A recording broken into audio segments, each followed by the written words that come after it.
Hello, I'm the TrekLad, arbiter of good Star Trek, and this is my review of the first season episode of Star Trek the Original Series, Balance of Terror. In this episode, a series of brutal attacks on outposts along the neutral zone throws the Enterprise into a deadly confrontation with an unknown enemy, leading to a shocking discovery that threatens to reignite an ancient war. As Kirk and his mysterious adversary match wits in a battle of cunning and resolve, the fate of galactic peace hangs in the balance, all while tensions rise as fear and internal division threaten to tear both ships apart from within. Ask any fan of the original series to name their top 10 episodes, and there's a good chance that list will include Balance of Terror. This is a terrific episode, a tense and captivating game of cat and mouse that delivers some of the best action the series would ultimately deliver. Taking inspiration from the great submarine movies from the 50s, the episode does a great job adapting the formula for the show's sci-fi setting, swapping the oceans for the equally unforgiving depths of space. At its core, Balance of Terror is a war story, one of the few times the show fully commits to the genre. But while it's fun to see Trek's take on a tactical battle of wit,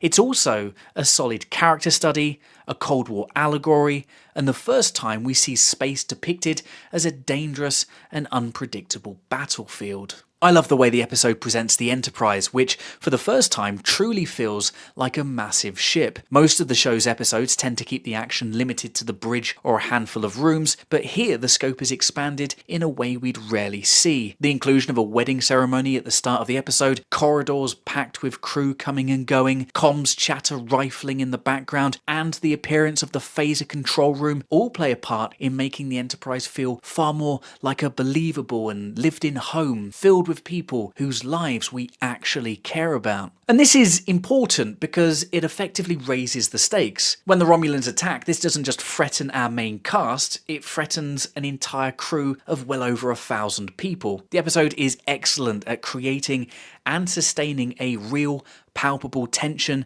and making you believe that the Enterprise is in serious danger. As introductions go, I don't think you get much better than the way the episode gives us the Romulans. If you can get past the slightly odd heavy reliance on Roman history, there's a lot to love about these new pointy-eared baddies. A large reason for that is Mark Lenard's performance as the Romulan commander. A standout villain, Lenard is much more than just another cartoonish villain of the week. He's more nuanced, a soldier burdened by duty, questioning the logic of war, even as he follows orders with devastating precision. His dynamic with Kirk is a fascinating aspect. Two skilled commanders who clearly see themselves in the other. As Lenard says quite tragically at the end, the two may have even been friends had they not been sworn to duty, locked in a battle neither really want but can't avoid. With its distinctive shape and striking design on its ventral hull, the Bird of Prey might be one of the best ships ever created for Star Trek. Personally, I've got a huge soft spot for it, as it would massively influence the Klingons' own Bird of Prey, so memorably introduced in the search for Spock. Another thing that makes Balance of Terror work so well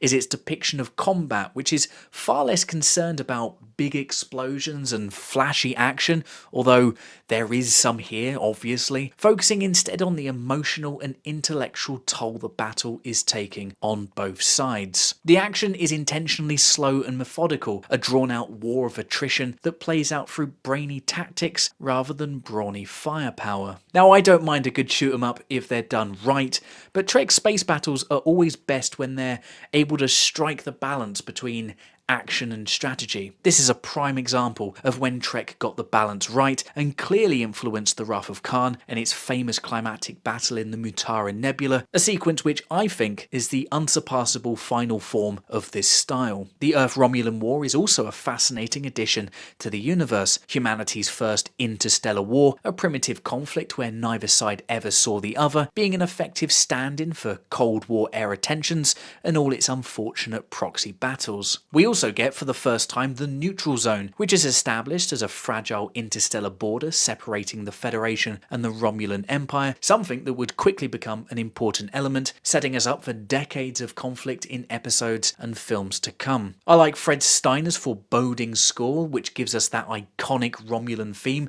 that would ultimately go on to become the show's go-to stock music for anything remotely dangerous and dramatic from here on out. From a cinematography standpoint, I like the episode's and moody lighting, which is cranked up to 11 here. I like the way Kirk is framed, often in shadow with red emergency light, giving us this dramatic image which does well to visually communicate the pressure of command in this situation. It's a great way to help us feel his burden, the garish light contrasts revealing moments of doubt, the captain's struggle in making decisions with grave consequences. But the real heart of this episode lies in a very different kind of battle, one that's rooted in the darker side of humanity. Lieutenant Stiles' growing antagonistic attitude towards Spock enhances the drama even further as this unexpected conflict provides a very unwelcome distraction to their high-stakes mission. Now, in a drama-free universe, Stiles probably wouldn't last 5 seconds as a bridge officer. He's paranoid, emotional, and way too quick to jump to conclusions. His suspicion of Spock escalates as the episode delivers the major revelation that Vulcans and Romulans are essentially the same species, the Romulans being an offshoot who embrace their fiery emotions. It's a twist that I don't think is fully taken advantage of, but the big reveal is still a memorable moment that does its job in raising the stakes and adding to the drama of the episode. Now, at the risk of a hot take, I think people are far too quick to write Stiles off as this one-dimensional, bigoted character he's so famously called out as. Like, he's a pain in the arse, let's not get it twisted,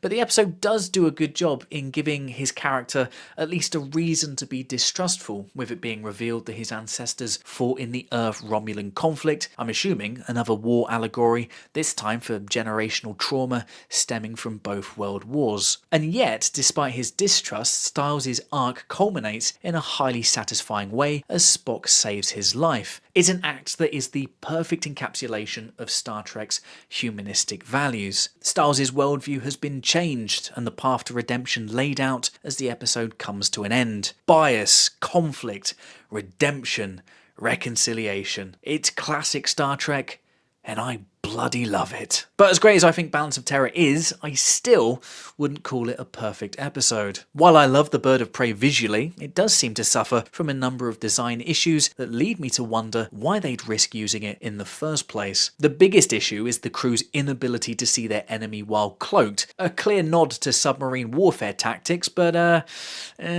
seems like a major disadvantage for a ship designed for stealth and precision attacks. There's also the bridge set design, which is clearly a bit of an afterthought. Considering all the care and attention to other elements like the ship design and costumes, you'd think they'd come up with something a bit more inspired than a barely dressed up corner of the studio. I also get a chuckle from all of the rock-like debris that falls from the ceiling every time the ship is hit. It's a trope that we'd see many times over the years, but here the visuals just give us the impression that the bridge is more of a cave than the control center of what might be the most dangerous warship in the galaxy. There's also the comet scene, which has always been a bit of a head scratcher. The idea that the Romulans would voluntarily fly through the comet's tail, risking being detected by the Enterprise, feels out of character for Lenard's shrewd and methodical commander. It works as a dramatic moment and as a way to balance the conflict, but yeah, I don't know.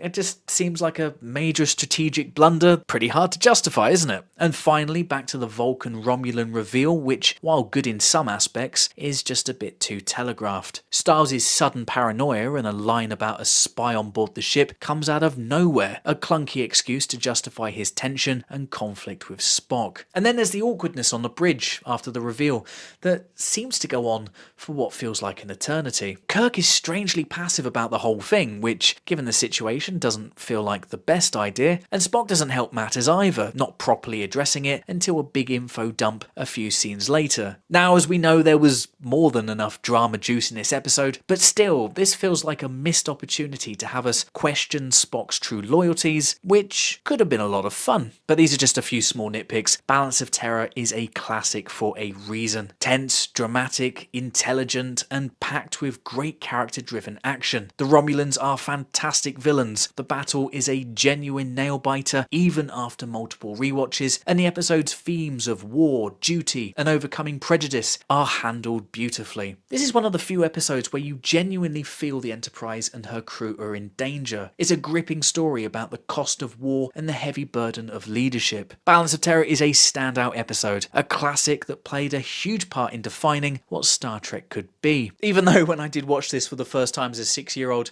I still have very vivid memories of asking my granddad why Spock's dad was trying to blow up the Enterprise. I'm giving Balance of Terror an 8 out of 10, easily one of the best episodes of the series. But what did you think of this episode? Did you love it? Did you hate it? How would you rate it? Let me know in the comments below. Thanks for watching, subscribe for more Star Trek reviews, and until the next one, live long and prosper.